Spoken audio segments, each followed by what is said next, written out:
ፈረንሳይ ውስጥ የሞተ ሰው ለጋብቻ እንደሚቀርብ ያውቃሉ? እንዴት የሚለውን አብረን እናያለን። ቻናሉን ላይክ፣ ሰብስክራይብ በማድረግ ቤተሰብ ይሁኑ። በምዕራብ አውሮፓ የምትገኘው ፈረንሳይ በአውሮፓ ህብረት ውስጥ ትልቅ ሀገር ስትሆን በርካታ ሀገሮችን ድንበር ትጋራለች። በሰሜን ምስራቅ ቤልጂየም፣ ሉክሰምበርግ፣ ጀርመን ያዋስኗታል። ስዊዘርላንድ እና ጣሊያን በምስራቅ ያዋስኗታል። ስፔን እና አንድራ ደግሞ በደቡብ ምዕራብ የሚያዋስኗት ሀገሮች ናቸው። 551695 ስኩዌር ኪሎ ሜትር የቆዳ ስፋት ያላት ፈረንሳይ ይህች የፍቅር ከተማ በመባል የምትታወቅ ሲሆን መካከለኛ የሚባል በጋና ቀዝቃዛ ክረምት ያላት ሲሆን የአማካኝ የክረምት የሙቀት መጠን 0 ዲግሪ ሴልሲየስ እስከ 8 ዲግሪ ሴልሲየስ ይደርሳል። የፈረንሳይ ባንዲራ ሰማያዊ፣ ነጭና ቀይ ቀለማት የደመቀ ነው። የባንዲራዋ ትልቅ ትርጉም ነፃነት፣ እኩልነትንና ወንድማማችነትን የሚያሳይ ነው። የፈረንሳይ ታሪክ በወራሪዎች፣ በጦርነቶች፣ በአብዮቶችና በባህላዊ ስኬቶች የተሸመነ ነው። በቀኝ ግዛት ዘመን ፈረንሳይ ዓለም አቀፋዊ የቀኝ ግዛት ኃያል በመሆን በአፍሪካ፣ በኤዥያ እና በአሜሪካ በርካታ ግዛቶችን ተቆጣጥራለች።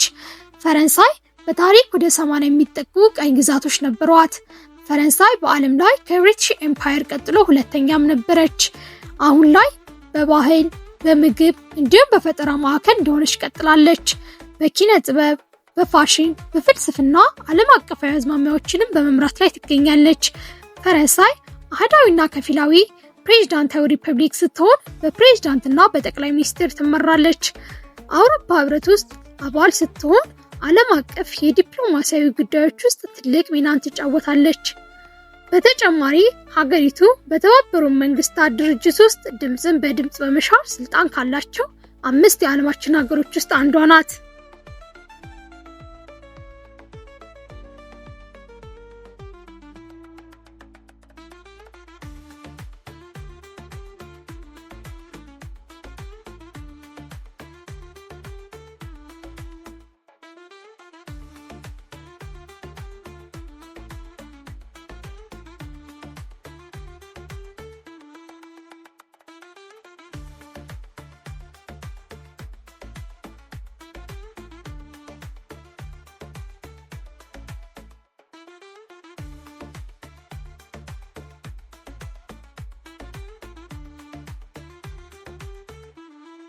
የፈረንሳይ ዋና ከተማ ፓሪስ ከአውሮፓ ገናና ሀገሮች አንዷ ስትሆን ዓለም አቀፍ የጥበብ፣ የፋሽን፣ የምግብ አሰራር እና የባህል ማዕከልም ናት። ከተማዋ ገጽታ 19ኛው መቶ ክፍለ ዘመን የስነ ህንፃ ጥበብ ውርስ ያለው ሲሆን የተለየ ገጽታ ሰጥቷታል። የሴን ወንዝ ደግሞ ከተማዋን አቋርጦ ያልፋል። ከተማዋን 13 ኪሎ ሜትር የሚሸፍነው የሴን ወንዝ 37 ድልድዮች አሉት። ፓሪስ ለብዙ ፊልሞች፣ መጽሐፍቶች፣ የስነ ጥበብ ስራዎች ውስጥ ረዥም ጊዜ የፍቅር ተምሳሌት ተደርጋ ትወሰዳለች። በእነዚህ ምክንያቶች ነው ፓሪስ የፍቅር ከተማ ተብላ ስሟ በዓለማችን ላይ የሚነሳው። የከተማዋ ፈረንሳይ የጥበብ እና የምህንድስና እንዲሁም የስነ ጥበብ ምልክት የሆነው ኤፍል ታወር በዓለም ላይ በጣም ዝነኛ የሆነውን የሞናሊዛ ምስል ጨምሮ በሺህ የሚቆጠሩ የጥበብ ስራዎች የሚገኙት በሉቨር ሙዚየም ነው። ፓሪስ ውበቷንና ታሪኮቿን በከተማዎቿ የምታንጸባርቅ ሀገር ናት። ፓሪስና ካፌዎቿ የማይነጣጠሉ ናቸው። በሚያማምሩ አደባባዮችና ካፌዎቿ ቡና ለመጠጣት ብቻ የተሰሩ አይመስሉም፣ ጥበብ የሚገለጥባቸው እንጂ። የፓሪስ ከተማ ለ2 ሚሊዮን ለሚሆኑ ፓሪሳውያን መኖሪያ ነች። ፓሪስ በዓለማችን በጣም ከሚጎበኙ ሀገሮች ውስጥ አንዷ ናት።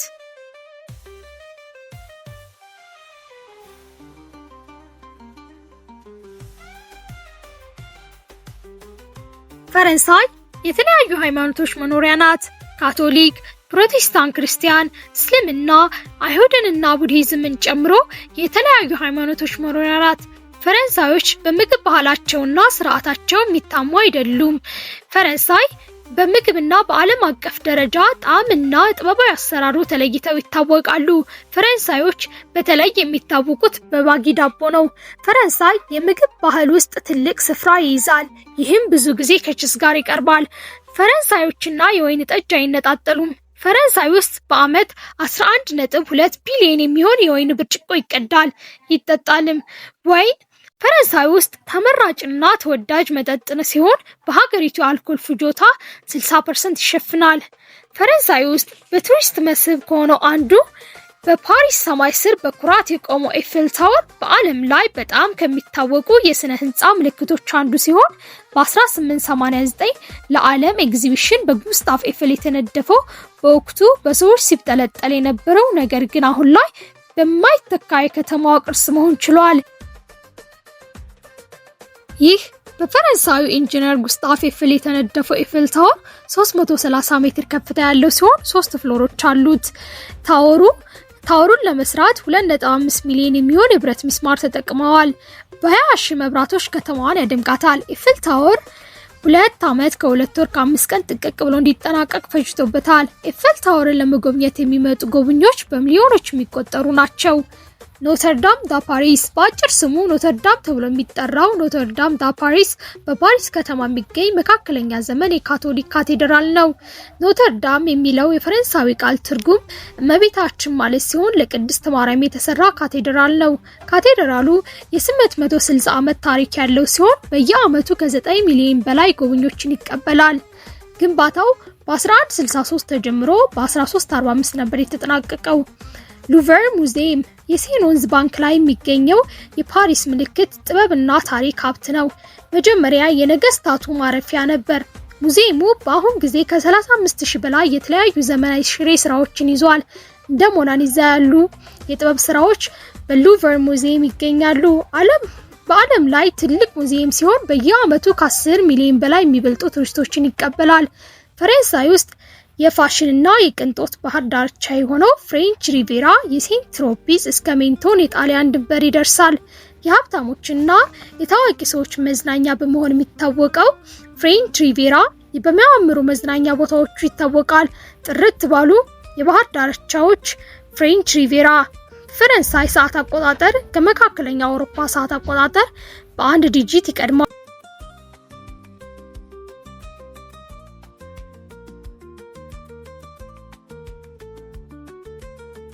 የፈረንሳይ አዝናኝ ሁኔታዎች ፈረንሳይ ውስጥ የሞተ ሰው ማግባት በሕግ የተፈቀደ ነው። ጋብቻው እንዲጸድቅ የሟቹ ፈቃደኛ እንደነበረ የሚያሳይ መረጃ እንዲያቀርቡ ይጠየቃሉ። ይህም ነገር በሟቹ የሥራ ባልደረባና በቤተሰቦቹ መጽደቅ አለበት።